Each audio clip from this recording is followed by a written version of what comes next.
નમસ્કાર, આપ જોઈ રહ્યા છો TV13 ગુજરાતી અને આપની સાથે હું છું તોરલ। ખૂબ જ શાંત ભાસતા આ રસ્તા છે ગાંધીનગરના રસ્તા અને આપને જણાવીએ કે રાજનેતાઓથી ધમધમતો આ વિસ્તાર છે અને ક્યાંક ને ક્યાંક રાજકારણ સાથે જોડાયેલા તમામ લોકો માટે સ્વપ્ન સમૂહ આ વિસ્તાર એટલા માટે પણ બની રહે છે કારણ કે આ રસ્તા પરથી અનેક લોકો પસાર થતા હશે, હજારો લોકો પસાર થતા હશે, પરંતુ ગાંધીનગરની આ મહત્વપૂર્ણ જગ્યા પર પહોંચવું એના માટે કેટલી મહેનત હોય છે, કેટલો સંઘર્ષ હોય છે, તેના માટે આજનો છે કાર્યક્રમ। આજે આપણે સૌરાષ્ટ્રના એક દિગ્ગજ નેતા જેઓ ગાંધીનગર સુધીનો રસ્તો પસાર કરી ચૂક્યા છે, ગાંધીનગરના એક ચોક્કસ માર્ગ સુધી, વિધાનસભા ભવન સુધી પહોંચી ચૂક્યા છે તેવા નેતા મુળુભાઈ બેરા સાથે આપણે મુલાકાત કરવાના છીએ અને તેમની શૂન્યથી સર્જન સુધીની યાત્રાને પણ આજે આપણે જાણીશું। ચહેરા પરનું સ્મિત અને રાજકારણમાં જીત એ જેની ઓળખાણ બને છે, આહિર સમાજનું ગૌરવ, સાદી અને સરળ પ્રકૃતિ જેનો પર્યાય બને છે તેવા રાજનેતા એટલે હાલ ગુજરાતના મંત્રીમંડળમાં કેબિનેટ કક્ષાનું સ્થાન ધરાવતા નેતા મુળુભાઈ બેરા।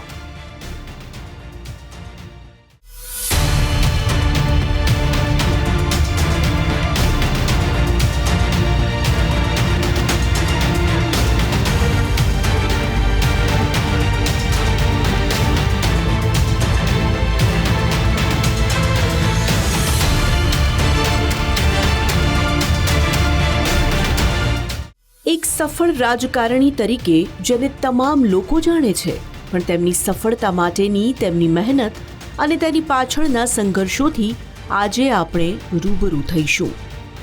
દ્વારકા જિલ્લાના ભાણવડ તાલુકાના માનપર ગામે ખેડૂત દંપતીના ઘરે મુળુભાઈનો જન્મ થયો હતો। સામાન્ય પરિવારના સંતાને તે સમયે તો કલ્પના પણ નહોતી કરી કે તે એક દિવસ ગુજરાતના રાજકારણમાં જાણીતું નામ અને સન્માનનીય સ્થાન પ્રાપ્ત કરી લેશે। વર્ષોથી આપ રાજકારણ સાથે છો, એક સફળ રાજકારણીની વાત જ્યારે કરવાની હોય, રાજનેતાઓની ગણના કરવાની હોય તો તમારા નામના ઉલ્લેખ વગર આગળ ન જ વધી શકાય। આટલા વર્ષોથી રાજકારણમાં છો, પરંતુ શરૂઆત, કારણ કે આ કાર્યક્રમ આપણે તમારા જીવનના તમામ પડાવોની વાત કરવી છે, તો બાળપણની વાતથી શરૂ કરીએ। માનપર ગામ છે મારું, જી, દ્વારકા જિલ્લાનું ભાણવડ તાલુકાનું અને એકદમ નાનું ગામ છે। ત્યાં ગામમાં જ શરૂઆતમાં ત્યાં જ અભ્યાસ કરતો હતો, સંયુક્ત કુટુંબમાં અમે રહીને મૂળ ખેતી, અમારા પિતાશ્રી છે એ 40-45 વર્ષ ગામના સરપંચ હતા અને પછી તાલુકા પંચાયતના પ્રમુખ, ભાણવડ તાલુકા પંચાયત છે એના પ્રમુખ હતા। એટલે હું સીધો કોઈ રાજકારણમાં નહોતો, પણ તે પહેલાં પ્રાથમિક શિક્ષણ 6 જ ધોરણની શાળા અમારા ગામમાં હતી, એક જ શિક્ષક હતા અને ક્યારેક તો એક શિક્ષક ન હોય, બીજા ગામ, બાજુનું ગામ છે ત્યાંથી દર મહિને અલગ અલગ શિક્ષક આવતા હતા। એટલે પ્રાથમિક શિક્ષણ મેં મારું ગામ જે માનપર છે ત્યાં લીધું હતું। મુળુભાઈએ તેમનું પ્રાથમિક શિક્ષણ તેમના ગામ માનપરમાં જ મેળવ્યું। તેમના પિતા ગામના સરપંચ હતા, તેથી તેમને નેતૃત્વના ગુણો તો વારસામાં જ પ્રાપ્ત થયા હતા। ગામમાં તે સમયે એવી પરિસ્થિતિ હતી કે તેમને શિક્ષણ ખૂબ મુશ્કેલીથી જ પ્રાપ્ત થયું હતું અને તેઓ તે રીતે તેમનું પ્રાથમિક શિક્ષણ મેળવીને આગળ વધી રહ્યા હતા। અને એના પછી માધ્યમિક સુધી હું બાજુનું ગામ વેરાડ ગામ છે ત્યાં સાયકલ લઈને હું જતો અને ત્યાં 10 ધોરણ સુધી, 7 અને 10 સુધી ત્યાં માધ્યમિક શાળામાં વેરાડ ગામમાં મેં શિક્ષણ મેળવ્યું અને 10 ધોરણ પછી આગળ અભ્યાસ નથી કર્યો એટલા માટે કે ત્યારે જો મારા પિતાશ્રી તાલુકા પંચાયતના પ્રમુખ હતા અને ત્યારે એનું અવસાન થયું, તાલુકા પંચાયતના પ્રમુખ તરીકે હોદ્દા ઉપર હતા અને એ સમયે એક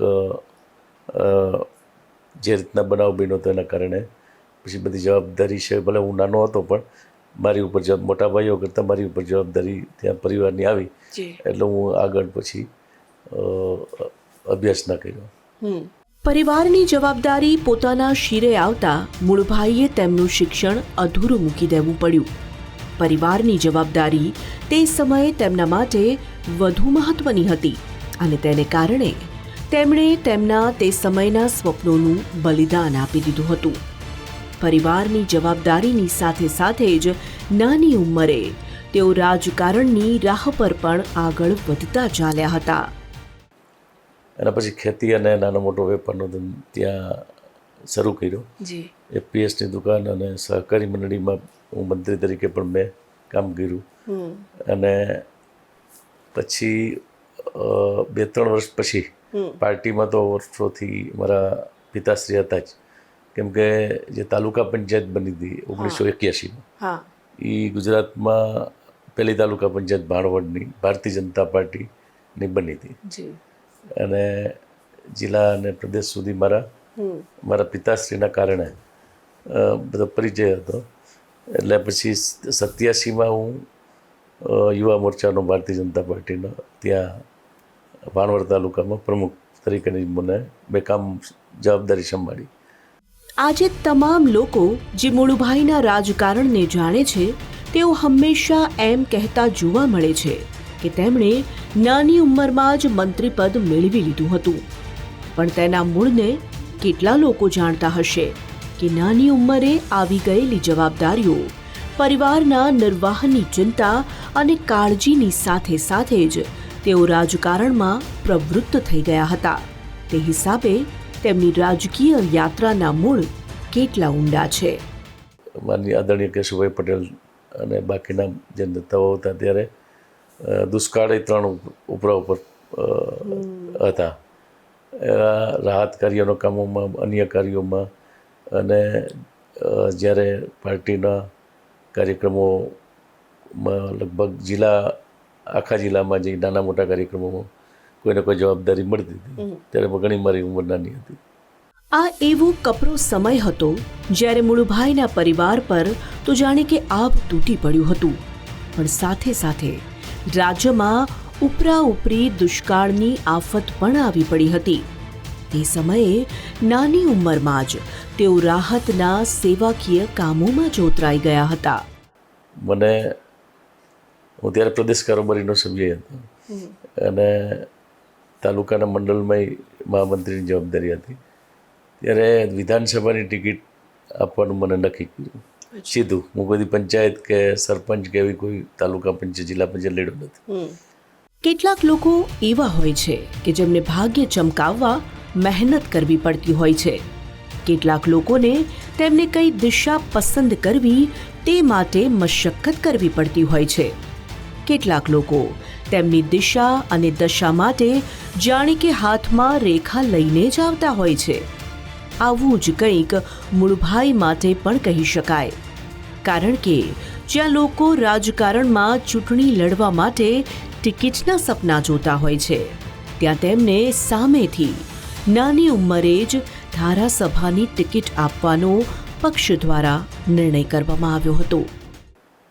87માં જિલ્લા પંચાયત લડવા માટે મને કીધું હતું કે ત્યાં અથવા તાલુકા પંચાયત, મારા પિતાશ્રી તાલુકા પંચાયતના પ્રમુખ હતા, તો ફરીથી તમને પ્રમુખ બનાવશો એમ કહીને મને વાત કરી. પણ હું પંચાયતની ચૂંટણી મારે લડવી નથી એવું તે દિવસે જ આવડી નાની ઉંમરે મેં કીધું હતું કે મારા પિતાશ્રી જ્યારે પ્રમુખ હતા ત્યારે બધી જ જગ્યાએ અન્ય પાર્ટી હતી અને એક જ તાલુકા પંચાયત હતી, એટલે એને ઘણો સંઘર્ષ કરવો પડ્યો હતો બહુમતી મેળવી હોવા છતાં પણ. એટલે મેં કીધું પંચાયતમાં મારા રાજકારણમાં પંચાયતની ચૂંટણી નથી લડવી. એટલે પછી 90માં મને ધારાસભામાં ટિકિટ સામેથી મને ઘરેથી જિલ્લાના આગેવાનો કીધું આવ્યા ઘરે. અમારા જે તે વખતના સંસદ સભ્ય શ્રી ચંદ્રેશભાઈ પટેલ હતા, એ પણ આવ્યા. એટલે મને જામનગર બોલાવીને કીધું કે ત્યાં કેશુભાઈ પટેલ, વસંતભાઈ સંઘવી, એ બધા સૂર્યકાંતભાઈ આચાર્ય બધા હતા, અને કીધું કે તમે વિધાનસભા લડવાની છે. શાંત સૌમ્ય વ્યક્તિત્વના ધની મુળુભાઈ પોતાના વિચારોમાં પહેલાથી જ બહુ જ સ્પષ્ટ હતા. તેમની વાતચીત પરથી સમજી શકાય છે. સમય અને સંજોગોને કારણે 1990ની ચૂંટણી તો તેઓ ન લડી શક્યા, પણ મુળુભાઈ તે સમયથી સક્રિય રાજકારણમાં વધુ ને વધુ પ્રવૃત્ત થઈ ચૂક્યા હતા અને નાની ઉંમરમાં જ તેમની રાજકારણની દિશા પણ નક્કી થઈ ગઈ હતી. ત્યારે જ મારી ઉંમર ઘણી નાની હતી. મેં કીધું હું નહીં બીજા કોઈ માટે અમે એક વાત કરી છે તો એમાંથી કોઈ પણ લડે તો અમે બધા એમાં કામમાં ત્યારે હજી ઉંમર મારી નાની છે અને ત્યારે મને કીધું નહીં તમારે ફોર્મ વિધાનસભાનું ભરવાનું છે એટલે મેં ભર્યું અને જ્યારે સમજૂતી થઈ જનતા દળ અને ભારતીય જનતા પાર્ટીની એ સમયે એટલે અમારી જે સીટ હતી 29 ભાણવડ એ જનતા દળને ફાળે ગઈ અને મારી ઉંમરે ઘટતી હતી. હું જ્યારે પાર્ટીએ નક્કી કર્યું હતું પણ ઉમેદવારી માટે 25 વર્ષ જોઈએ એટલે એ ઉંમર નહોતી એટલે ત્યારથી પછી સક્રિય એકદમ રાજકારણમાં પણ મેં જાહેર જીવનમાં કામ પાર્ટીનું જે કંઈ કામ હોય અને લોકોના પ્રશ્નો માટે તો જે અમારા જે વિસ્તાર છે એમાં મારા પિતાશ્રી પ્રમુખ હતા એટલે સ્વાભાવિક રીતે પછી અમારી પાસે પણ આવતા હોય બધા તો નાના મોટા કામ હોય તો મદદરૂપ અમે બધાને કેવી રીતે થઈ શકાય એ રીતે કામ કરતા હતા. વર્ષ 1990માં સંજોગોવશાત છોડી દેવાયેલી રાહ પર ફરી તેમને 1995માં ચાલવાનું થયું. 1995નું એ વર્ષ જેમાં તેમના માટે નવી જ સફર મીટ માંડીને બેઠી હતી. તેઓ 1995માં પ્રથમ વખત વિધાનસભાની ચૂંટણી લડ્યા અને કોણ માનશે કે તેમની પ્રથમ ચૂંટણીમાં જ તેઓ નાયબ મંત્રીનું પદ મેળવી લેશે. 1995માં વિધાનસભા પહેલી વાર લડ્યો સીધી અને ત્યારે હું વિધાનસભા જીતો અને કેશુભાઈ પટેલ સાહેબની પહેલી જે સરકાર બની એમાં નાયબ મંત્રી તરીકે મને જવાબદારી આપી. મુળુભાઈના અત્યાર સુધીના કાર્યકાળમાં એક વાત અદ્ભુત રીતે વણાયેલી જોવા મળે છે કે તેમણે જ્યારે જે વર્ષે જે ચૂંટણીમાં ઝંપલાવ્યું તેમને તેમાં જીત તો હાંસલ થઈ જ પણ સાથે સાથે તેમને હંમેશા મહત્વની જવાબદારીઓનું નિર્વહન પણ તેમના ભાગે આવતું રહ્યું અને આ શરસ્તો તેમના શરૂઆતી રાજકારણના સમયથી જ જોવા મળે છે. નાની ઉંમરમાં જ તેમને જિલ્લા ભાજપ અધ્યક્ષ તરીકેની જવાબદારી સંભાળવાની આવી. વળી તેઓ 1998માં ફરી ચૂંટણી લડ્યા અને તેમાં પણ જીતનો તાજ તેમના શિરે આવ્યો. ત્યારથી પછી ફરીથી 98માં બીજી ફરી ઇલેક્શન આવી અને એમાં પણ જીતો અને એ સમયે હું જિલ્લા ભાજપના અધ્યક્ષ તરીકે પણ નાની ઉંમરમાં એકદમ જિલ્લા ભાજપના અધ્યક્ષ તરીકે જવાબદારી મને આપી હતી 1996માં અને ત્યારે પ્રમુખ હતો અને ફરીથી વિધાનસભા લડ્યા પછી ફરી જીતો ફરી કેશુભાઈ પટેલ સાહેબના મંત્રીમંડળમાં મંત્રી તરીકે રેવન્યુ અને નિરંતર શિક્ષણનો સ્વતંત્ર હવાલો અને રેવન્યુમાં રાજ્ય કક્ષાના મંત્રી તરીકે આના પછી સિંચાઈ વિભાગમાં અને બિનપરંપરાગત ઉર્જા એમાં કેશુભાઈ પટેલ સાહેબની જે સરકાર હતી એમાં મને જવાબદારી હતી. આદરણીય નરેન્દ્રભાઈ મોદી સાહેબ 2001માં જ્યારે આવ્યા મુખ્યમંત્રી તરીકે ત્યારે પણ હું એ મંત્રીમંડળમાં સ્વતંત્ર હવાલો ખાણ ખનિજ વિભાગનો સંભાળતો હતો. આહિર જાતિમાંથી આવતા મુળુભાઈ બેરા 3 દાયકાથી પણ વધુ સમયથી ભાજપની સાથે જોડાયેલા છે. તેમના માટે એવું પણ કહેવામાં આવે છે કે સરકારો બદલાય, મુખ્યમંત્રી બદલાય, પણ મુળુભાઈનો સમાવેશ મંત્રીમંડળમાં નિશ્ચિત માનવામાં આવે છે. તેમની લોકપ્રિયતા માત્ર જનતામાં જ નહીં પણ તેમના પક્ષમાં પણ એટલી જ હોવાની પણ આ એક નિશાની જ છે ને. આદરણીય નરેન્દ્રભાઈ મોદી સાહેબ 2001માં જ્યારે આવ્યા મુખ્યમંત્રી તરીકે ત્યારે પણ હું એ મંત્રીમંડળમાં સ્વતંત્ર હવાલો ખાણ ખનિજ વિભાગનો સંભાળતો હતો અને 2002નું ઇલેક્શન જ્યારે આવ્યું ત્યારે હું બહુ ઓછા 1000 મતથી ચૂંટણી હારી ગયો અને એના પછી ત્યાં જે ક્ષેત્રમાં કામ કરવાનું છે તો હું હારું કે જીતું ત્યાં કરવા એમ લોકો વચ્ચે સતત જવાનું અને નાના મોટા પ્રશ્નોમાં કેવી રીતે મદદરૂપ થવું અને કંઈ ને કંઈ પાર્ટીનું પણ કામ હોય એટલા માટે સતત સક્રિય જ હતો. એટલે બાય ઇલેક્શન ફરીથી 2004માં આવ્યું અને હું બાય ઇલેક્શન ખૂબ મોટા મતથી એ જ સીટમાં પાછો 1.25 વર્ષ પછી જીત્યો. અને ત્યારે પણ સરકારમાં શ્રમ રોજગાર મંત્રી તરીકે નરેન્દ્રભાઈના મંત્રીમંડળમાં સ્વતંત્ર હવાલો ની જવાબદારી સંભાળતો હતો. એટલે એના પછી આમ સતત લગભગ જ્યારે 2007ની ટર્મ પૂરી થતી હતી ત્યારે પણ ચૂંટણી લડ્યો એ જ સીટ અને હું ફરીથી જીતો. અને ત્યારે એ 5 વર્ષમાં હું મંત્રી નહીં પણ જિલ્લા સંગઠનનો પ્રમુખ ફરીથી જામનગર જિલ્લા, જ્યાં દ્વારકા જિલ્લો અને જામનગર જિલ્લો બે એક જ હતો. એટલે ટોટલ જામનગર જિલ્લાના જિલ્લા ભાજપના પ્રમુખ તરીકે ટોટલ 3 ટર્મ મેં કામ કર્યું. ક્યારેક ચૂંટણીમાં મળેલી હારથી તેઓ હતોત્સાહ ન થયા અને સતત હાર બાદ પણ તેમના મતક્ષેત્રની જનતાના કામ કરતા જ રહ્યા. અને એટલે જ તો તેમને જ્યારે પણ પેટા ચૂંટણીમાં ફરી ચૂંટણી લડવાની તક મળી ત્યારે તેઓ ફરી જીત્યા જ છે. તેમને પાર્ટીએ જ્યારે જે પણ જવાબદારી સોંપી તેને તેમણે શિરોમાન્ય ગણી અને તે કામમાં તેઓ મન લગાવીને આગળ વધતા જ ચાલ્યા. એટલે એ જ્યારે 7થી 12ની ટર્મ હતી એમાં જિલ્લા પ્રમુખ અને ધારાસભ્ય ત્યાં હતા. અને એના પછી હું જામનગર સીટ મને શહેરમાં લડવા, અમારી જે ડિલિમિટેશનને કારણે એક ભાણવડ સીટ ને ખંભાળિયા સીટ ભેગી થઈ, એટલે ત્યાં પૂનમબેન લડ્યા ચૂંટણી અને હું જામનગર લડ્યો. જામનગર ચૂંટણી હું આવ્યો ત્યારે પણ જિલ્લા ભાજપના પ્રમુખ તરીકેની જવાબદારી મારી હતી અને ફરીથી રિપીટ ત્યારે પ્રમુખ તરીકે કર્યા. અને સાથે સાથે સરકારમાં ગ્રામ ગૃહ નિર્માણ બોર્ડના ચેરમેન તરીકે મને જવાબદારી આપી.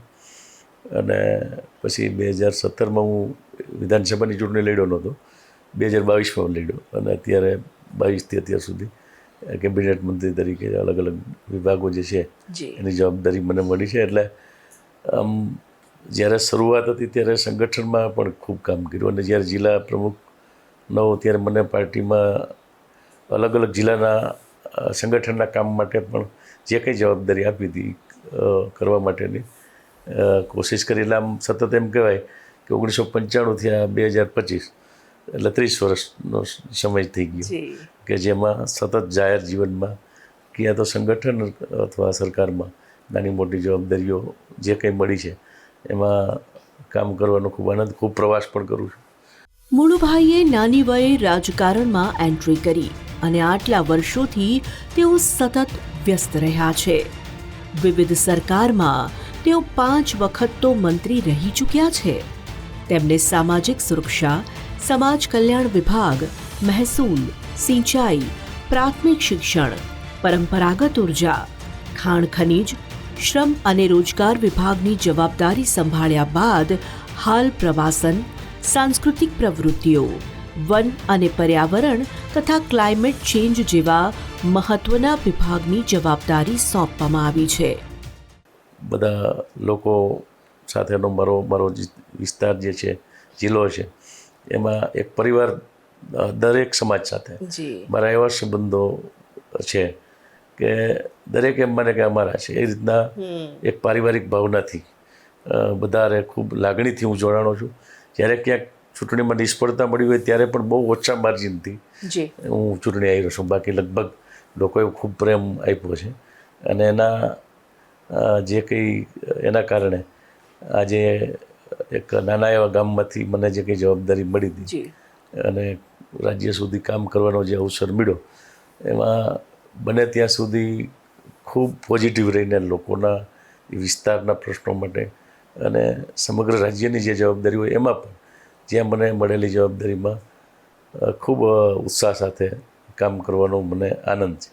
જેણે પોતાનું આખું આયખું રાજનીતિમાં સમર્પિત કરી દીધું હોય તે વ્યક્તિ એમ કહે કે મારે રાજનીતિમાં ક્યારેય પ્રવેશવું જ નહોતું, તો શું તમે માની શકો ખરા? આવું જ કંઈક હતું મુળુભાઈના કિસ્સામાં પણ. જ્યારે તેઓ નાના હતા અને પારિવારિક વારસામાં જ જેમને નેતૃત્વના પાઠ મળ્યા હોવા છતાં જ્યારે તેમને પૂછવામાં આવતું કે તમે રાજકારણમાં ખૂબ આગળ વધી શકો છો, ત્યારે તેઓ હંમેશા એમ કહેતા કે તેઓ રાજકારણમાં પ્રવેશવા માંગતા જ નથી. દરેક બાળક જ્યારે ભણતું હોય અથવા જ્યારે ઉછરતું હોય ત્યારે તેના સપના હોય છે. કોઈક ને કોઈક વ્યક્તિ, કોઈક ને કોઈક બાળક ક્યાંક પહોંચવાનું વિચારતું હોય. કોઈને શિક્ષક થવું હોય, કોઈને ડૉક્ટર થવું હોય, કોઈને એન્જિનિયર થવું હોય, કોઈને ખેતી કરવી હોય. મુળુભાઈ જ્યારે નાના હતા ત્યારે તેમના મનમાં શું વિચારો ચાલતા હતા? તમારે શું કરવું હતું? મારી એક ખૂબ ભણવાની ઈચ્છા હતી. જી.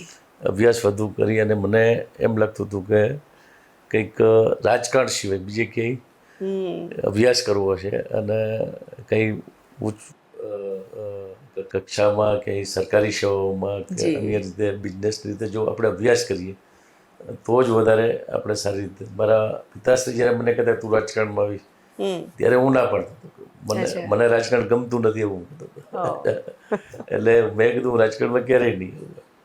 પણ પછી આ રીતના એક પ્રસંગ એવો બન્યો કે જેના કારણે આખું યુટર્ન આવ્યું. કેમ કે મેં ઘણી વાર મારા પિતાશ્રી સાથે હું જતો હતો. તાલુકા પંચાયતના પ્રમુખ હતા ત્યારે, લગભગ માધ્યમિકમાં. તો ત્યારે મને કહેતા કે રાજકારણમાં તારે તું એક ખૂબ આગળ આવી શકે એવું છે અને ભવિષ્યમાં એવું બનશે એમ. બરાબર. તો મેં કીધું હું રાજકારણમાં ક્યારે આવવાનો જ નથી. આવું મારું ક્લિયર હતું. મને કમને મુળુભાઈ રાજકારણમાં પ્રવેશ્યા, પણ તેમના રાજકારણમાં પ્રવેશ્યા પહેલાના અને તે સફરના સંસ્મરણો જ્યારે તેઓ વાગોળી રહ્યા છે તો તેમના તે સમયના મિત્રને પણ આ તકે આપણે સાંભળવા જ જોઈએ. હું એમ જોઉં છું કે એ એકદમ સહજ હૃદયના માણસ હતા. નાનામાં નાના માણસ સાથે જોડાયેલા હતા અને એનામાં કોઈ જાતનું એ મિનિસ્ટર થયા પછી પણ કોઈ ઈગો હતો નહીં. સામાન્ય માણસ પણ એને મળી શકે અને ચાની રેકડી ઉપર પણ ઊભા રહી અને ત્યાં ચા પીએ. એના જૂનવાણી સાથી મિત્રો હોય એની યારે એ જ રીતની વર્તન કરતા હતા. એ મિનિસ્ટર બન્યા પછી પણ અમે 95માં મિનિસ્ટર બન્યા ત્યારે પણ એની વર્તણૂક જ હતી એમ. તો એની એક સહૃદયતા હતી. પછી એક વહીવટની અંદરમાં એની આગળ એક આગવી સૂઝ હતી કે તંત્ર સાથે સંકલન કરી અને દરેક પ્રશ્નોને શોર્ટ આઉટ કરવાનું એનું બહુ એક વિશિષ્ટ આવડત હતી અને એના કારણે અમારા કામો બહુ સરળતાથી થઈ જતા. જ્યારે અમે સત્તામાં નહોતા ત્યારે સ્વાભાવિક છે કે અમારે ચૂંટાયેલા પ્રતિનિધિ ન હોય, કોઈ અમારી સરકાર ન હોય, તો સ્વાભાવિક અમે અધિકારીઓ સાથેનું સારું સંકલન રાખીએ તો અમારા કામો શોર્ટ આઉટ થતા હતા. એમાં મુળુભાઈનો રોલ બહુ મોટો હતો કે જેના કારણે અમે તાલુકા કક્ષાએ એને ખૂબ સારી રીતે હાઇલાઇટ કરી શક્યા. અત્યારે તો કોઈ કલ્પના ન કરી શકો એવી સ્થિતિ થઈ ગઈ છે. કેટલા વર્ષોનો એની આગળ અનુભવ છે અને એના કારણે અમે એના જુદા જુદા અનુભવો તમને કહું તો 2002માં અમે એટલું વિકાસનું કામ કર્યું હતું કે જે કામ તમે કોઈ કલ્પના ન કરી શકો છો. નાનામાં નાનો સૌરાષ્ટ્ર જેવો તાલુકામાં એક નાનો તાલુકો હોય ત્યાં અમે 11 સિંચાઈ યોજનાઓ બનાવી. અમે સિંચાઈ મંત્રી હતા ત્યારે 1400 જેટલા ચેક ડેમો અમે ત્યાં બનાવ્યા. બાળપણની પરિસ્થિતિ તો ખૂબ એકદમ સામાન્ય પરિસ્થિતિમાંથી આવતું કુટુંબ હતું. ખૂબ સંઘર્ષવાળી જિંદગી હતી અને રાજદૂતની અંદરમાં એ ખૂબ મહેનત કરી અને રાત દી કામ કરતા હતા. પછી બોરવેલ લીધું અને પછી ધીમે ધીમે રીતે એનું સમૃદ્ધ થયા. પણ એની સમૃદ્ધિ માટે એને બહુ સંઘર્ષ કરવો પડ્યો છે. ત્યારબાદ 95માં અમે મિનિસ્ટ્રી આવી તો અમે વિકાસના કામોનું એક અમારી આગળ એક આયોજન હતું. અમે એક બહુ મોટું વિઝન લઈને નીકળ્યા હતા કે આપણો તાલુકો એક સમૃદ્ધ તાલુકો બનાવવો અને એમાં અમે એક મોટી ટીમ બનાવી અને ખૂબ સારું એવું અમે અમારા તાલુકાનો વિકાસ કર્યો અને જેના કારણે અમે સતત જીતતા આવ્યા. મુળુભાઈ જ્યારે શ્રમ અને રોજગાર મંત્રી હતા ત્યારે એમણે આપણા ગુજરાતની યુવાનો માટે ખૂબ કામગીરી કરી. ITI છે એનું સમગ્ર નવીનીકરણ કર્યું અને સ્કિલ બેઝ એજ્યુકેશનમાં યુવાનોને ખૂબ આગળ વધાર્યા. સાથે સાથે એ સિંચાઈ મંત્રી બન્યા ત્યારે પણ એણે ગુજરાત માટે ખૂબ મોટું કામ કર્યું છે અને એક આદર્શ કામ એમણે કરી બતાવ્યું. સરકારમાં પણ એમની ખૂબ એ સમયે પ્રશંસા થયેલી હતી અને આજે એ વન અને પર્યાવરણ મંત્રી છે. ત્યારે આખા ગુજરાતના સમગ્ર વનને સમૃદ્ધ વન બનાવવા એ એનો સંકલ્પ છે અને આપણે જોઈ રહ્યા છીએ છેલ્લા 2 વર્ષમાં કે એમણે જે એમની દીર્ઘદ્રષ્ટિથી સદભાવના જેવી સંસ્થાઓને સાથે રાખીને ખૂબ મોટું વૃક્ષારોપણ કરી રહ્યા છે. માત્ર વૃક્ષો વાવવા એટલું જ નથી, વૃક્ષોને વાવવા અને 5-5 વર્ષ સુધી વૃક્ષોનું જતન કરવું, આ રીતે એમનું વૃક્ષારોપણ એ કરી રહ્યા છે. યુવા અને સાંસ્કૃતિક વિભાગના મંત્રી, તો એમાં એમનું ખાતું આપણા વાંચનાલય સાથે એટલે કે લાઇબ્રેરી વિભાગ પણ એમની અંદરમાં આવે છે. ત્યારે એણે આખા ગુજરાતમાં તાલુકાથી જિલ્લામાં ખૂબ સમૃદ્ધ લાઇબ્રેરીઓ, એક જાવું ગમે યુવાનોને, વડીલોને, વયોવૃદ્ધને એ લાઇબ્રેરીમાં જાવું ગમે એવી સરસ મજાની કરોડોના ખર્ચે લાઇબ્રેરીઓ અત્યારે બનાવી રહ્યા છે. અને સાથે સાથે એમનું પ્રવાસનની જવાબદારી છે. ત્યારે નવલખા હોય કે વિક્યાવાવ હોય, મોલપરનો કિલ્લો હોય કે પછી આપણી પ્રવાસન ક્ષેત્રે જે કંઈ સંસ્થાઓ હોય, જગ્યાઓ હોય, સોમનાથથી લઈ અને કચ્છ સુધીનો આપણો આ દરિયા કિનારો અને એ દરિયા કિનારાના તમામ પ્રવાસન સ્થળોને પોતે ડેવલપ કરી રહ્યા છે અને જરૂરી પણ છે. બાળપણમાં ભણવાની, ખૂબ ભણવાની ઈચ્છા સંજોગોવશાત અધૂરી રહી હોવાનો વસવસો મુળુભાઈને રહ્યો. પણ જ્યારે તેઓને પદ મળ્યા અને જનતા માટે અનેક યોજનાઓ પર કામ કરવાની તક મળી, ત્યારે તેમનો એ સમયનો અસંતોષ પૂર્ણ સંતોષમાં ફેરવાઈ ગયો.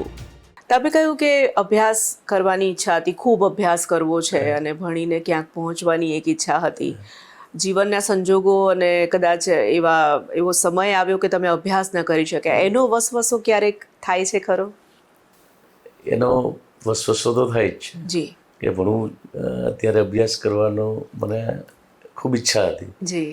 પણ એ જે પ્રસંગ દુઃખદ ઘટના બની હતી એના કારણે આખું ન ભણી, મને મનમાં રહી ગયું કે હું વધારે ભણી ના શક્યો, અભ્યાસ ન કરી શક્યો. પણ એના પછીની જે આ આખી યાત્રા છે એમાં જે રીતના કામો કરવા માટેનું મને ક્યાંય ને ક્યાંય નિમિત્ત બન્યો છું, એના કારણે મને ખૂબ સંતોષ છે કે ખૂબ ભણેલા હોય એની સાથે કામ કરવાનું. એને યારે આપણે રાજ્યના 5-5 વખત કે મંત્રી તરીકેની જવાબદારી મળી હોય તો એનાથી અનેક નિર્ણયો લીધા, અનેક કામો થયા, અનેક લોકોને ઉપયોગી થયા, કોઈના આશીર્વાદ મેળવી શક્યા હોય. તો એના પછી એ જે પહેલાં હતું કે કેમ મનમાં વસવસો હતો, એ આ બધી જવાબદારી પછી શરૂઆતથી જ હું જ્યારે આ રાજકીય ક્ષેત્રમાં પહેલાં જ નાયબ મંત્રીથી મેં કામ સંભાળ્યું ત્યારે સમાજ કલ્યાણ મંત્રી હતો. એટલે એમાં ખૂબ એવા એ પ્રકારના કામો, આખું વરબાઈનું મામેરા યોજનાની બધી છે એ સમયે નવી કેશુભાઈ પટેલ સાહેબ આ યોજનાઓ બધી લેવા હતા. તો એના કારણે પછી આમાં જે રીતના કામ કરવાનું મને અવસર મળ્યો, તક મળી, એના કારણે મારો એ જે વસવસો તો એ હવે નથી. બિલકુલ. મુળુભાઈના રાજકારણના શરૂઆતના દિવસો હતા. તે સમય એવો હતો જ્યારે તેમના પક્ષમાં રહીને કામ કરવું એટલે સામા પ્રવાહે તરવા જેવું કામ હતું. હવે તો એ દિવસો છે જ્યારે ભાજપનો દબદબો છે, પણ તે સમય જુદો હતો. એવા મુશ્કેલ દિવસોમાં પણ તેઓ ડટ્યા રહ્યા અને પોતાની ઓળખાણ તો બનાવી જ, પણ તેમના પક્ષના પ્રચાર પ્રસારમાં પણ મહત્વનો રોલ તેમણે નિભાવ્યો. ઘણા લોકો એવા હોય છે કે જે સ્વપ્ન જોવે છે રાજકારણી થવાનું, સ્વપ્ન જોવે છે મંત્રી પદ મેળવવાનું, સ્વપ્ન જોતા હોય છે કે એ દિશામાં આગળ વધે. અને તમે સતત આટલા વર્ષોથી મંત્રી પદ ભોગવી રહ્યા છો, જનતાના કામ કરી રહ્યા છો. પણ જ્યારે તમારી શરૂઆત હતી એ સમય કદાચ એવો હતો કે જ્યારે અત્યારે જે ભારતીય જનતા પાર્ટીનું શાસન છે અને જે રીતે અત્યારે દબદબો છે, એ વખતે શરૂઆત થતી હતી એવું કહેવું અતિશયોક્તિ નહીં હોય. સામા પ્રવાહે તરવા જેવી આખી વાત હતી, કારણ કે એ વખતે શાસન બીજા પક્ષનું હતું અને તેમાં તમારે આ પક્ષમાંથી, તમારા પક્ષમાંથી લડવું, એ અનુભવ કેવો હતો? ત્યારે ખૂબ સંઘર્ષ હતો શરૂઆતમાં, કેમ કે જ્યારે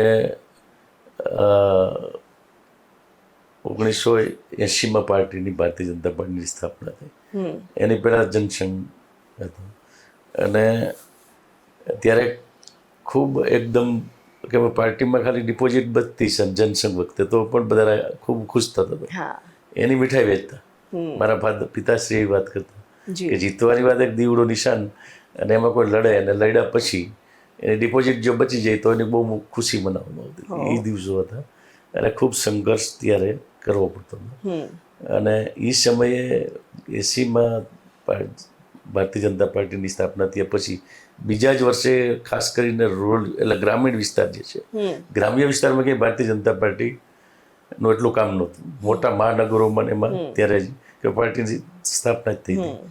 એવા સમયે ગ્રામ્ય વિસ્તારમાંથી આ તાલુકા પંચાયતની સીટો મેળવી અને તાલુકા પંચાયતના પ્રમુખ મારા પિતાશ્રીએ ત્યાં સફળ થયા એટલે સીધા પ્રદેશથી લઈ અને બધાનું એક ધ્યાન કેન્દ્રિત છું કે અહીંયા આપણે ગ્રામ્ય વિસ્તારમાં એટલે એનો આનંદ હતો.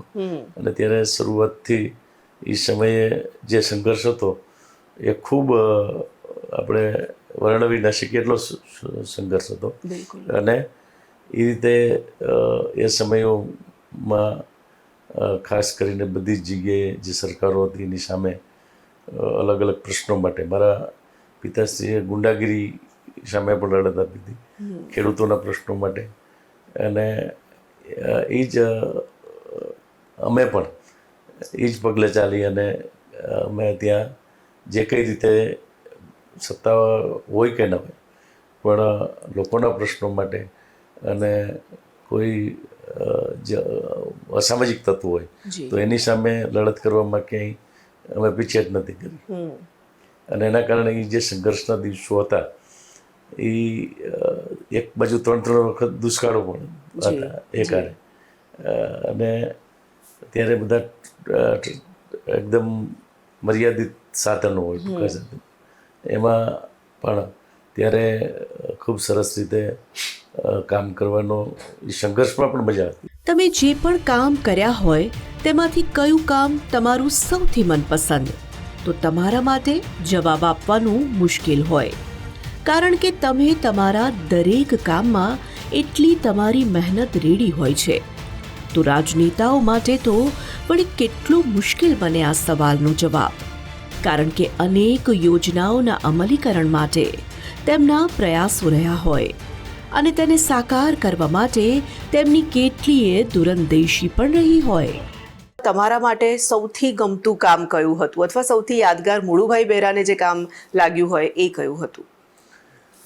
સમગ્ર આટલી મોટી જે જવાબદારીઓ અલગ અલગ વખતે મળી એમાં સ્વાભાવિક રીતે સરકારનું ઘણું બધું બજેટ, એનું આયોજન, એની યોજનાઓ સારી જ બધી જ લોક કલ્યાણ માટેની યોજના.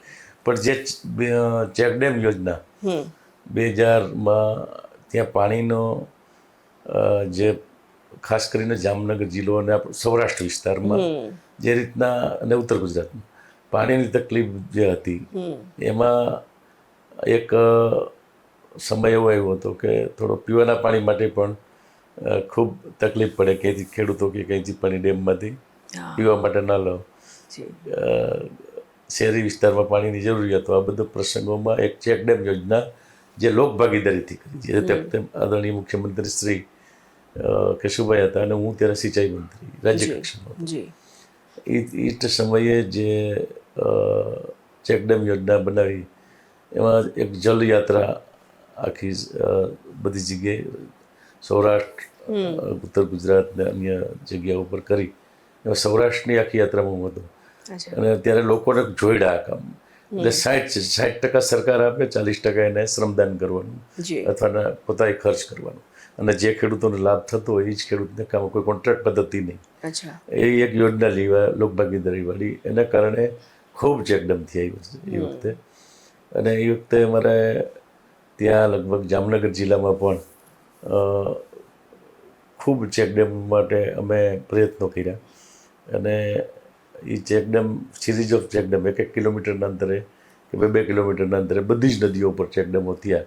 નાની અને મધ્યમ કક્ષાની સિંચાઈ યોજનાઓ પણ ત્યારે ઘણી બધી કરી, જેના કારણે પાણીનો સંગ્રહ થયો. જે વરસાદનું પાણી બધું દરિયામાં વહી જતું હતું એને બદલે પાણી રોક્યું. ત્યારે એક સૂત્ર હતું, સીમનું પાણી સીમમાં અને ગામનું પાણી ગામમાં. એ રીતના આખું એક અભિયાન ચલાવ્યું. પછી એના પછી એ યોજનાને 80-20 યોજના કરી અને એના પછી આગળ સુજલામ સુફલામ ને બધી યોજનાઓ આવી. એના કારણે આપણે અત્યાર સુધીમાં જે પાણી રોકવા માટેનું કામ કર્યું છે એ મને સૌથી શ્રેષ્ઠ કામ લાગ્યું, કે જેના કારણે ખેડૂતોને પણ પોતાની જે આવક છે એમાં વધારો થયો અને જમીનના તળ છે એ પણ ઊંચા આવ્યા. એટલે એના પછી હવે તો આદરણીય નરેન્દ્રભાઈ મોદી સાહેબે જે સૌની યોજનાની મંજૂરી આપીને ત્યાં સુધી પાણી આવી ગયું અમારા દ્વારકા સુધી. તો એ જે અગાઉ ચેકડેમો બીના, ડેમ બીના, એમાં સૌની યોજનાથી ઉનાળામાં પણ આવા ભર ઉનાળે અત્યારે નદીમાં પાણી જતું હોય એ જોઈ અને ખેડૂતોને જે ખુશી છે એ એક અલગ પ્રકારની હોય છે કે આવા ટાઈમે સૌની યોજનાના પાણીથી એક બધી નદીઓ અથવા તળાવ અથવા ચેકડેમ છે એ ભરવા માટેનું કામ જે આવડું મોટું શરૂ થયું એટલા માટે થયું જે તે ટાઈમે આ ડેમ વિના ચેકડેમ વિના એ તૈયાર હતા તો આ યોજનાથી આપણે લાભ મળી શકે. જે ગામ કે શહેરમાં તમારો જન્મ થયો હોય, ઉછેર થયો હોય, જે ધૂળમાં તમે રમીને મોટા થયા હો, તે વિસ્તારના લોકોની તમને સેવા કરવાનું મળે, તે વિસ્તારનું પ્રતિનિધિત્વ કરવાની તમને તક મળે, તેનાથી વધુ સૌભાગ્ય વળી શું હોઈ શકે. અને આવી જ સોનેરી તક મુળુભાઈને મળી પણ ખરી અને તેને તેમણે બખૂબી નિભાવી પણ ખરી. પણ તમે જ્યારે સક્રિય રાજકારણમાં જોડાયા, મંત્રીપદ સૌથી પહેલીવાર મળ્યું, પરિવારની લાગણી કેવી હતી? એ વખતે તમારી આસપાસના જે લોકો હશે, તમારા ગામના લોકો, તમારા વતનના લોકો હશે, તમારા મિત્રો હશે, એ લોકોની લાગણી કેવી હતી? શરૂઆતમાં જ્યારે હું પહેલી વખત જીતો ત્યારે આખા વિસ્તારમાં અને બાકી બધા અમારા વિસ્તારને એવું હતું કે અમને સ્થાનિક ધારાસભ્ય મળે. અને ત્યારે પહેલી વાર પાર્ટીએ, રાજકીય પાર્ટી બધી જ પાર્ટીમાંથી પહેલી વાર મને જ સ્થાનિક ઉમેદવાર તરીકે ટિકિટ મળી. અને લોકો એ જ વાત, હું જ્યારે ચૂંટણી લડવાની શરૂ થયું ત્યારે દરેક જગ્યાએ એક જ વાત કે સ્થાનિક આપણે ઉમેદવાર છીએ. મારી સામે ખૂબ મોટા ઉમેદવારો હતા, છતાં પણ હું તો નાનો હતો, તો પણ મને લોકોએ જે રીતે પસંદ કર્યું. પછી બધાની અપેક્ષા એટલી જ હતી કે ધારાસભ્ય આપણે સ્થાનિક મળી ગયા. એનો ખૂબ આનંદ હતો. અને મંત્રી તરીકે હું મંત્રીમંડળમાં સમાવેશ થાય એવી કોઈ અમારી અપેક્ષા પણ નહોતી, વિસ્તારની નહોતી, મને પણ ખુદને ખબર નહોતી. મેં પણ બીજા માટે ભલામણ કરેલી કે તમે ત્યારે એવું હતું કે અમે જઈને અમારી વાત કંઈ કરવી હોય તો કરીને કે ભાઈ આ સિનિયર છે એમાંથી આમ થાય. એટલે અમારી પણ ત્યારે એક અલગ ખુશી થઈ કે હવે સ્થાનિક રીતે આપણા કોઈ પ્રતિનિધિ છે બધાને, અમારા ટેકેદારોને, વિસ્તારને. અને પરિવારમાં તો અમે એકદમ સામાન્ય પરિવાર છે. અમને એવું કોઈ ધારાસભ્ય થાય કે મંત્રી થાય એવું કોઈ દી વિચાર્યું ન. એટલે સ્વાભાવિક રીતે છે કે સ્થાનિક રીતે મને ત્યાંથી પ્રતિનિધિત્વ વિધાનસભાનું કરવાનો અવસર મળ્યો, એની બધાને ખૂબ ખુશી હતી. 5 ભાઈઓ અને 2 બહેનોના પરિવારમાં ઉછેર થયો મુળુભાઈનો, એટલે પરિવારમાં જ અરસપરસ દુઃખ સુખ વહેંચતા બાળપણ વીત્યું. પિતા સરપંચ હોવાથી તેમના ઘરે લોકોનો આવરો જાવરો પણ વધુ પ્રમાણમાં રહેતો અને તેમના પરિવારની આ આગવી આદત પણ જાણે અજાણે તેમનામાં વણાતી ચાલી હતી. અમારા પરિવારમાં અમે 5 ભાઈઓ છે, 2 બહેનો છે. હું મારાથી 3 ભાઈ મોટા છે અને એક નાનો ભાઈ. શરૂઆતથી જ અમારે ત્યાં આજુબાજુના બધા ગામોમાં અમારા જે પિતાશ્રી છે એની પાસે બધા આવતા જ હતા. અને ખૂબ અમારા ઘરે બધા મહેમાનો આવવાનું એ ખૂબ મોટું. એમ પહેલાં ગ્રામ્ય વિસ્તારમાં 15-20 ગામના કોઈક આગેવાન તરીકે હોય અને ત્યાં બધા જતા આવતા. એટલે પહેલેથી જ બધા આખા પરિવારનો એ રીતે સ્વભાવ હતો. અને ખાસ કરીને મારા મા છે એ પોતે, એને કોઈ આવીને જમે તો ખૂબ આનંદ થાય. એટલે બધાને જમાડવા એમ કહેવાતું કે ગ્રામ્ય વિસ્તારમાં કોઈ નાનું ગામ હોય ને પછી તો બીજું જ કંઈ હોય ને, એટલે જે કોઈ આવ્યા હોય એ સમયે એમાં આવે ને નાના મોટા પ્રશ્નો માટે કરતા હોય, જ્યાં ભોજન લઈએ જમે તો બધાને ખૂબ આનંદ થાય. એટલા માટે ઘર અમારા ભાઈઓમાં પણ બધા ખેતી જ, આજે પણ ખેતી કરે છે. આજે તો મુળુભાઈ એક મોટા ગજાના રાજકારણી બની ગયા છે અને મોટે ભાગે તેમને તેમના કામ માટે ગાંધીનગરમાં વસવાટ પણ કરવો પડે છે. પણ આજે પણ મુળુભાઈમાંથી વતન ગયું નથી. આજે પણ તેઓ વ્યસ્ત દિનચર્યામાંથી સમય કાઢીને તેમના ગામ જાય જ છે અને આજે પણ તેમના બાળપણના મિત્રોને મળવાની તક લઈ લેતા હોય છે. શાળા જીવન જે હતું ખેર એને પૂરું ન કરી શક્યા, પણ એ વખતે મિત્રો તો બન્યા હશે, ગામમાં પણ એવા મિત્રો હશે જે તમારી સાથે સાથે રમતા રમતા ઉછર્યા હશે. તો હજી મુળુભાઈ બેરા જે આટલા મોટા મંત્રી બની ગયા છે, આટલા મોટા રાજકારણી બની ગયા છે, એમને સમય મળે છે મિત્રો માટે? રવિવારે બને ત્યાં સુધી હું મારા ગામ જતો. હા, ક્યારેક બની શકે કે બીજા મોટા ભાગે તો હું ગયો છું દર રવિવારે, પણ 15 દિવસે એક વખત તો ગામમાં જવાનું થાય. અને ત્યાં કેમ કે મારા બા જે છે એ ત્યાં ગામડે જ રહીએ છે અત્યારે, એટલે એને ત્યાં મળવા ભાઈઓ પરિવાર છે. સાથે સાથે જે મિત્રો છે ગામમાં હતા એની સાથે ત્યાં આજે પણ થોડી વાર પણ મળી અને ખૂબ આનંદ. તહેવારો જ્યારે હોય, કોઈ જન્માષ્ટમી છે કે અન્ય તહેવારો, દિવાળી છે, ત્યારે ત્યાં ગામમાં જતા હોય એટલે સ્વાભાવિક રીતે બધા મળે. અને કોઈ બહાર હોય તો પણ એ જ તહેવારોનો સમયમાં ગામમાં આવ્યા હોય તો બધા એક સાથે મળી શકીએ. હું મારું બાજુનું ગામ છે ત્યાં જે માધ્યમિક શિક્ષણ મેં લીધું, ત્યાંના જે સાથે બધા અમારા સાથી વિદ્યાર્થીઓ હતા એ બધા પણ આજની તારીખે ખૂબ ઘણી વખત એ ગામમાં જઈને પણ મળવાનું થાય. અલગ રીતે હું ત્યાં પણ બધા મળવા આવતા હોય છે. એટલે વિદ્યાર્થી કાળ આખો અલગ હોય છે કે જે નાનપણથી ભેગા રહીમાં હોઈએ, સુખ દુઃખમાં સાથે રહીએ હોઈએ, અને એક અલગ પ્રકારનો એ સમય હોય છે, એ ભૂલાય નહીં ક્યારે. બિલકુલ. એ આટલા વ્યસ્ત સમયમાં પણ મિત્રતા જાળવી શકો છો, એ પણ ખૂબ મોટી વાત છે. તેમના મતક્ષેત્રના લોકો સાથે પણ મુળુભાઈએ કેબિનેટ મંત્રી બન્યા બાદ પણ સંપર્ક જાળવી રાખ્યો છે. તેઓ તેમના મતક્ષેત્રના લોકોના સારા માઠા પ્રસંગોએ હંમેશા હાજરી આપવાનું ચૂકતા નથી, અને તેમના કાર્યાલય ખાતે પણ તેમના કાર્યકરોથી લઈને તેમના ક્ષેત્રના લોકોના નાના મોટા પ્રશ્નો ઉકેલવાનું કામ કરવામાં ક્યારેય કચાશ આજે પણ છોડતા નથી.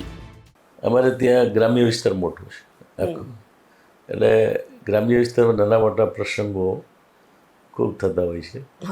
અને હવે તો બધું ખૂબ મોટા પ્રસંગો બનતા હોય છે કે જ્યાં ઘણીવાર 2-5 હજાર લોકો પણ હોય છે. એવા ખાસ કરીને દર વર્ષે આ એપ્રિલ મેમાં બધા ધાર્મિક પ્રસંગો હોય છે, એમાં જ્યાં નિમંત્રણ મળે એક તો હું લગભગ બને ત્યાં સુધી હાજરી આપું જ છું. બરાબર, નાના સારા માઠા પ્રસંગે પણ જઉં છું. કોઈ ત્યાં લગ્ન હોય તો પણ બને ત્યાં સુધી કાર્યકર્તા અથવા ગામના આગેવાન અથવા એ બાજુ સમય હોય તો કોઈ પણ એને બને ભલે થોડું તો 5-10 મિનિટ તો 15 મિનિટ ત્યાં રહી, પણ એ હાજરી આપવાની સતત મારી એનાથી સંપર્ક જળવાય, બધા એના સગાવાલા હોય.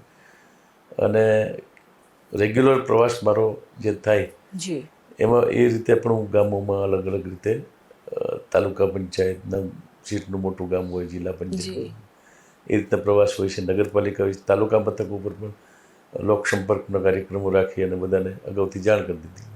મારા વિધાનસભાના કાર્યાલય હોય છે એટલે હું એક માર્કેટિંગ યાર્ડે પણ બેસું. અને કેમ કે માર્કેટિંગ યાર્ડના ચેરમેન તરીકે 2 વખત મેં કામ કર્યું, અને આખું માર્કેટિંગ યાર્ડનું જે કંઈ શરૂઆત છે એ પણ મારાથી જ થઈ છે. એટલે ત્યાં પણ સંપર્ક રહી એટલે ખેડૂતો આવતા હોય તો અલગ અલગ એ રીતે લોકસંપર્કના કાર્યક્રમો હોય છે. બધા નવરાત્રિ બાકીના જે પ્રસંગો હોય છે એમાં પણ હાજરી મારી હોય છે. રામનવમી હોય તો એની શોભાયાત્રા હોય, અલગ અલગ બીજા કોઈ કાર્યક્રમો હોય, એમાં કાર્યક્રમોના માધ્યમથી અને કોઈ કામ હોય નાના મોટા તો સર્કિટ હાઉસ અથવા માર્કેટિંગ યાર્ડ કે મારી ઓફિસ લોકસંપર્ક કરવા માટેની બધાને લગભગ ખબર હોય કે શનિ રવિમાં મળે છે, એટલે એ રીતે ત્યાં આવતા હોય છે. અને એ રીતે સંપર્ક બધાને મળે. ઘણા કામ ના હોય તો એમને મળવા આવતા, કામ નથી ઘણા સમયથી મળ્યા નથી મળવા. સમય ઘણો પસાર થઈ ગયો, વર્ષોના વર્ષો વીતી ગયા, અને જેમ પરિવર્તન એ સંસારનો નિયમ છે તે રાજકારણને પણ લાગુ તો પડે જ પડે. મુળુભાઈએ વર્ષોથી રાજકારણને નજીકથી જોયું છે. આમ તો કહી શકાય કે તે રાજકારણને જીવ્યા છે. છેલ્લા વર્ષોમાં રાજકારણમાં શું પરિવર્તન આવ્યું તે પણ મુળુભાઈ પાસેથી જ જાણવું વધુ યથાર્થ કહેવાશે. સમયે સમયે પરિવર્તન ફેરફાર તો આવતા જ હોય છે, પણ અત્યારે જે છેલ્લા થોડા વર્ષોથી છે એ એકદમ વિકાસની રાજનીતિ કહેવાય એ રીતના છે. અગાઉના વર્ષોમાં જે સંઘર્ષ હતો કે કિનાખોરી રાખવામાં આવતી એવો અત્યારે આપણે કંઈ જોતા એટલે બને ત્યાં સુધી એકદમ અત્યારે લોક જાગૃતતા પણ આવી છે, શિક્ષિત પણ બધા, ત્યારે શિક્ષણ ઓછું હતું અને અત્યારે છેલ્લા આપણા આદરણીય નરેન્દ્રભાઈ મોદી સાહેબે જ્યારે 13 વર્ષ સુધી આપણા ગુજરાતના મુખ્યમંત્રી શ્રી તરીકે ખૂબ સરસ આપણા રાજ્યનું કામ કર્યું. એના પછી એક વિકાસની રાજનીતિ કહેવાય છે આ. બીજું કોઈ વિચારે નેગેટિવ કંઈ વિચારવાનું કોઈ, અને કોઈ ઉપર કોઈ પોઝિટિવ કે એનું કઈ રીતે મદદરૂપ થઈ શકે એ રીતના આખું કામ છે. એ પછી સરકારની આખી સિસ્ટમો ખૂબ સરસ રીતે છે કે એ સિસ્ટમને કારણે કોઈની લાગવગની બહુ જરૂર ન પડે. ઘણી બધી યોજનાઓનો લાભ લેવો હોય, બીજું કંઈ કામ કરવું, એકદમ ખેડૂત છે એને કોઈ યોજનાનો લાભ લેવો હોય તો પણ એને આ પોર્ટલ ઉપર જ એપ્લિકેશન કરવી છે, ત્યાં ડ્રો થાય છે અને એમાં જે નંબર લાગે એને એ યોજનાનો લાભ મળે છે. એટલે દરેકમાં વિદ્યાર્થી હોય, અલગ અલગ બીજી યોજના હોય, નાના જે ગરીબો માટે યોજનાઓ છે એ બધી યોજનાઓમાં હવે કોઈને કોઈ તકલીફ ન પડે એ પ્રકારની આખી જે બદલાવ છે આરોગ્ય વિષયક સેવાઓ જે છે.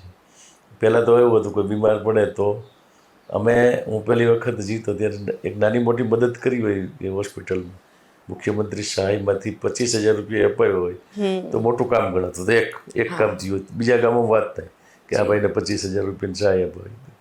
આજે તો આયુષ્યમાન કાર્ડ એને બધા લઈ એને ઘરમાં જ છે, તો એને કોઈને પાસે જવું ના પડે, કોઈને કહેવું ના પડે, સારવાર લઈ શકે આરામથી. એટલે આખો બદલાવ તો આવતો જ હતો, સમય પ્રમાણે બધો બદલાવ આવતો હોય છે. અને ખાસ કરીને અત્યારે કોઈ એવો જે પહેલાં સંઘર્ષ હતો એની કોઈ કલ્પના જ ન થાય એવી વાત. એવું કોઈ અત્યારે છે ને. અત્યારે ખૂબ સારી રીતે દરેક ક્ષેત્રમાં જે બધા છે એ કામ કરે છે. સરકાર પણ એકદમ પ્રોએક્ટિવ કામ કરે છે અને યોજનાઓ એ રીતે સરસ બને છે. આર્થિક રીતે આપણું રાજ્ય ખૂબ સમૃદ્ધ થયું છે, એટલે ખૂબ મોટું બજેટ છે અને યોજનાઓનો લાભ બધા મેળવે છે. આમ તો આટલી જવાબદારી જેના માથે હોય તેમને પોતાના માટે ઓછો જ સમય મળે, પણ છતાં જો સમય મળે તો મુળુભાઈને શું કરવાનું ગમે, તેમના શોખ શું છે તે પણ તેમની પાસેથી જાણીએ. મુળુભાઈ જ્યારે ફ્રી હોય, રાજકારણ સિવાય તો મુળુભાઈની કલ્પના ન થઈ શકે, કારણ કે આટલા વર્ષો સુધી રાજકારણમાં આટલા પ્રવૃત્ત રહેવું, તમે જે રીતે કહી રહ્યા છો સતત પ્રવાસો છે અને સ્વાભાવિક તમારી જવાબદારી પણ એટલી ખૂબ મહત્ત્વની ને અગત્યની છે, પણ જ્યારે તમે ફ્રી હો ત્યારે આમ શું કરવાનું ગમે તમને? અમે જ્યારે હું બધું તો પ્રવાસ કરવાનું મને ગમે છે જી. એ નાના મોટા એકદમ જે કંઈ ધાર્મિક સ્થળો છે એમાં પણ હું અલગ અલગ રીતે જતો હોઉં છું. અને એકદમ ઘરે જ હોય તો પછી વાંચવાની મને ટેવ છે, વાંચનની ટેવ છે. અથવા બાકી જે સમય હોય છે એમાં જૂના મિત્રોને બોલાવીને મળવાનું, અથવા વિસ્તારના કાર્યકર્તાઓ જે વર્ષોથી આપણે યારે કામ કરે છે એની સાથે બેસવાનું. અને પરિવારમાં પણ ભલે નાનું ગામ હોય તો પણ ત્યાં સમય મળે એટલે તરત ત્યાં આજુબાજુમાં મારું ગામ છે ત્યાં હું જતો હોઉં છું. મારી ખેતી છે ત્યાં પણ જઈ, ભલે હું ઘણા સમયથી કંઈ કામ નથી કર્યું પણ ત્યાં જઈને બધાને મળવું, કામ કરે છે એને મળવાનું. અને એ બધો રીતે જ્યારે સમય મળે ત્યારે હું જાઉં છું. રાજકારણ હવે ઘણા પ્રમાણમાં વિસ્તરી ચૂક્યું છે અને આ એવું ક્ષેત્ર છે જ્યાં કદી એક પણ જગ્યા ખાલી રહેતી નથી, પણ આ સેવાકીય ક્ષેત્ર છે. અને જો સાચા અને સારા વિચારો સાથે તમે આ ક્ષેત્રમાં પ્રવેશો તો તમારા માટે આકાશ જેટલી શક્યતાઓ રહેલી છે તેવું મુળુભાઈ માને છે અને આજના યુવાનોને સંદેશ પણ આપી રહ્યા છે. જે લોકો રાજકારણમાં પ્રવેશવા માંગે છે, એવા યુવાનોને ખાસ કોઈ સંદેશ આપવો છે આપે? મને હું ઘણા બધા યુવાનોને સંગઠનમાં કામ કર્યું એ રીતે મેં એને ઘણા મારી જેમ એમ પહેલાં એવું કે ભાઈ રાજકારણની બીજું કંઈ કામ હોય તો અમે આવીએ એમાં કામ કરવું છે, પરિચિત હોય પૂછે મળે, ત્યારે હું કહેતો કે આ એક એવું ક્ષેત્ર છે કે આમાં ખૂબ મોટું કામ થઈ શકે. જી. ઘણી વાર શું છે, તમે લાયન્સ ક્લબ કે અન્ય કોઈ નાની એવી સંસ્થા કરો તો એમાં એ મર્યાદિત કામ, સેવાનું કામ છે બરાબર, અલગ અલગ, પણ એ કેટલું કરી શકીએ આપણે? એકદમ મર્યાદિત કરી શકીએ. આ તો વિશાળ ક્ષેત્ર છે, જાહેર રાજકીય ક્ષેત્ર છે, એમાં જો કામ કરવું હોય તો એકદમ બહુ મોટું તક મળી શકે. અને એટલા માટે સારા જે વ્યક્તિઓ છે એ જો રાજકારણમાં નહીં આવે, ખાસ કરીને યુવાન છે, એ કંઈક કરી શકે, એની પાસે નવા આઈડિયા છે, એની પાસે કામ કરવાની ધગશ હોય છે, તો એને જોડાવવું જોઈએ અને પહેલાં સંગઠનમાં કામ કરવું જોઈએ. સીધું ચૂંટણી લડવા માટેનું કરતાં મને એવું લાગે કે પોતાના ઘડતર માટે જો સંગઠનમાં કામ કરે તો, અને પછી એ જાહેર આ રીતના ક્ષેત્રમાં ક્યાંય ઇલેક્શન લડવાનું થાય, અલગ અલગ ક્ષેત્રો છે, સહકારી ક્ષેત્ર છે, બીજા ક્ષેત્રો છે અલગ અલગ, એ બધા ક્ષેત્રો એવા છે કે એમાં આપણે ખૂબ એક બહુ વિશાળ ક્ષેત્રમાં કામ કરી શકીએ. એમાં આપણે પોતે પણ સંતોષ લઈ શકીએ અને આપણા રાષ્ટ્ર માટે આપણે કંઈક કરી છૂટ્યા છીએ એનો એક પોતાને સંતોષ પણ થઈ શકે. એટલા માટે ખાસ યુવાનોએ જો નહીં જોડાય અને સારા વ્યક્તિઓ રાજકારણમાંથી દૂર રહે તો સ્વાભાવિક છે કે કોઈ જગ્યા તો ખાલી રહેતી જ નથી. એટલે જે કોઈ યુવાનો છે એ બધાએ રાષ્ટ્ર માટે કામ કરવા માટે આપણા નવી પેઢી, નવી કેડર સમયે સમયે તૈયાર થતી હોય છે, એ રીતે કામ કરવું જોઈએ. અને પોતાના રાજ્ય, જિલ્લો અને રાષ્ટ્ર માટે આપણે શું કરી શકીએ, તો આવા જાહેર જીવનમાં, પાર્ટીમાં કે ચૂંટણી લડવામાં, ભલે હું પોતે જ મેં પહેલાં કીધું એમ માનતો હતો કે રાજકારણમાં નથી જવું, અને નહોતું જવું એમાંય આવ્યું, અને આવીને ખૂબ કામ કરવાનો મોટો અવસર મને મળ્યો, લાંબો સમય સુધી મળ્યો છે. તો એમાં ઘણું બધું કામ આપણે કરવાનો ખૂબ સંતોષ થાય એ પ્રકારનું કામ કરી શક્યા છીએ. અને દરેક યુવાનો એ છે એ આમાં સારા કાર્ય, બીજા અન્ય અલગ અલગ ક્ષેત્રોમાં તો કામ કરતા હોય, આ પણ એક વિશાળ ક્ષેત્ર છે કે આમાં જોડાવવું જોઈએ. જેમની કલ્પના તમે રાજકારણથી પર ન કરી શકો તેમને એ પૂછવું તો જરૂરી બને છે કે જો તેમને ક્યારેક પોતાની જાતને રાજકારણથી અલગ વિચારવી હોય તો તેઓ પોતાની જાતને ક્યાં જુએ છે? મુળુભાઈ બેરાને આપ ક્યાં જોઈ રહ્યા છો? ક્યારેક એવું કોઈ સમય આવે કે રાજકારણમાંથી નિવૃત્તિ લેવાનું થાય છે, નથી હવે રાજકારણ કરવું, તો શું કરશે મુળુભાઈ બેરા?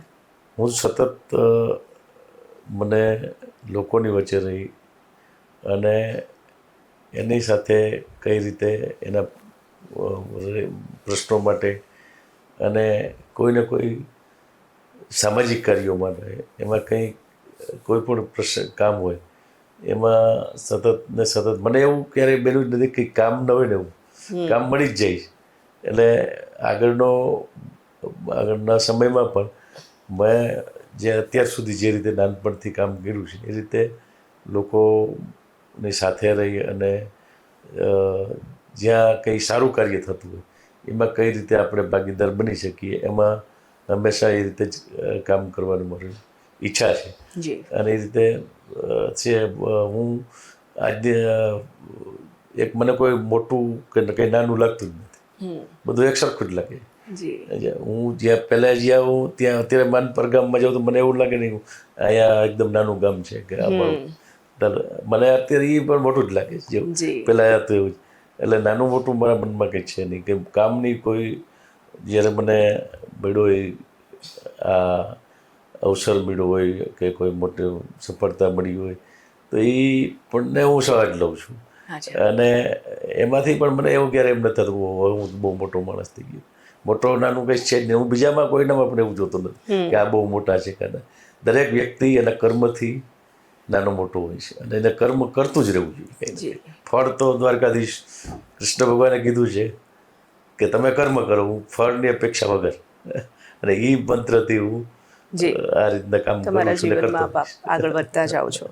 એક નાનકડા ગામમાં વસતો એક બાળક જેના સપના સાવ નોખા હતા.